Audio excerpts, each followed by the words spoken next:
মাঠে না থেকেও যে গোল দেওয়া যায় সেটা আওয়ামী লীগ আরও একবার প্রমাণ করলো।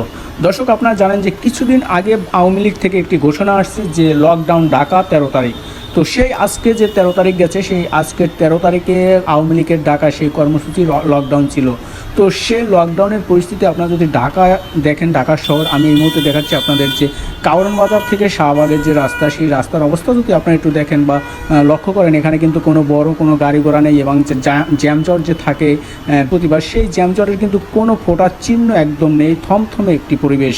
আপনারা যদি একটু লক্ষ্য করেন তাহলে দেখবেন যে বাস একদমই নেই, দুই একটা প্রাইভেট কার, মোটরসাইকেল এবং সাধারণ কিছু অল্প কিছু মানুষ, যা না বললেই না আসলে একদমই থমথমে একটি পরিবেশ।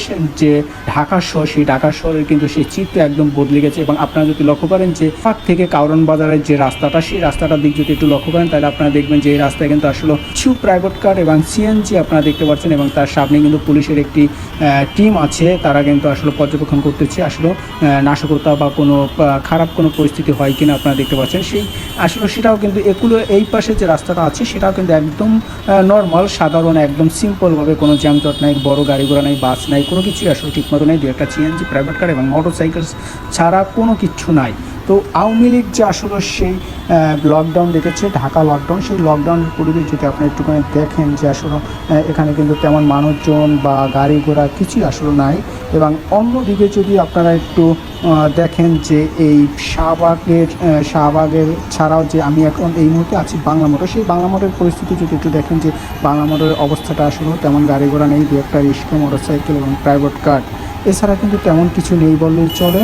এবং আপনারা যদি এদিকে দেখেন যে তার মগবাজারের যে রাস্তা, সেই মগবাজারের রাস্তায় কিন্তু আসলে কোনো নাই। যে শাহবাগ থেকে কারওয়ান বাজারের যে ফার্মগেট যেতে যে রাস্তা, সেই রাস্তাটা যদি দেখেন যে কোনো বড় কোনো গাড়ি নেই, মোটরসাইকেল, একদম ফাঁকা, কিচ্ছু নেই বললেই চলে। একদম লকডাউন যে আসলে সেই লকডাউনের মতনই মনে হচ্ছে।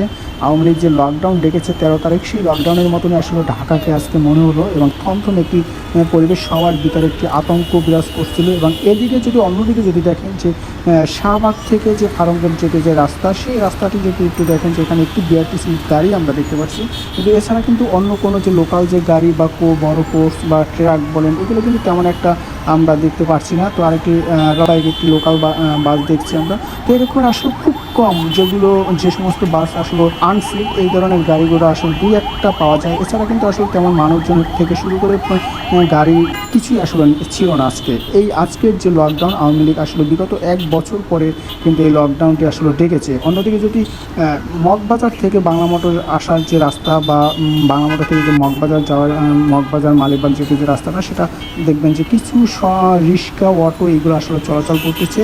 এবং এছাড়া কিন্তু আসলে বড় কোনো গাড়ি আসলে এই রোডও আমরা দেখতে পাচ্ছি না। তো এছাড়া আপনারা যদি দেখেন যে এখানে বাংলাদেশ এনসিবির যে অফিস, যে ভবনটিতে, সেই ভবনটা যদি দেখেন যে এখানে আসলে থমথম একটি পরিবেশ। এনসিবির ভবনের সামনে কিন্তু আসলে কোনো কিছু প্রশাসন আছে, পুলিশ আছে, তারা কিন্তু সতর্ক অবস্থানে আসলে টহল দিচ্ছে। আপনারা দেখতে পাচ্ছেন যে এনসিবির যে অফিসটা, যে ভবনে তাদের অফিস, সেই অফিসটার সামনে কিছু সংখ্যক পুলিশ আছে মোতায়েন করা, এবং তারা কিন্তু আসলে পর্যবেক্ষণ করছে কোথায় কোনো নাশকতা হচ্ছে কিনা, সেটা আসলে ওটা টহল দিচ্ছে। তো এই ছিল 1 বছর পরে আওয়ামী লীগের ডাকা যে হরতাল কর্মসূচি 13 তারিখে, সেই 13 তারিখের সর্বশেষ খবর। ধন্যবাদ। তো দর্শক, এই ছিল আজকে আমার ভিডিওতে। আমার ভিডিও যদি ভালো লাগে অবশ্যই আমার ভিডিওটি লাইক, কমেন্ট, শেয়ার করে আমার সাথে থাকবেন। ধন্যবাদ সবাইকে।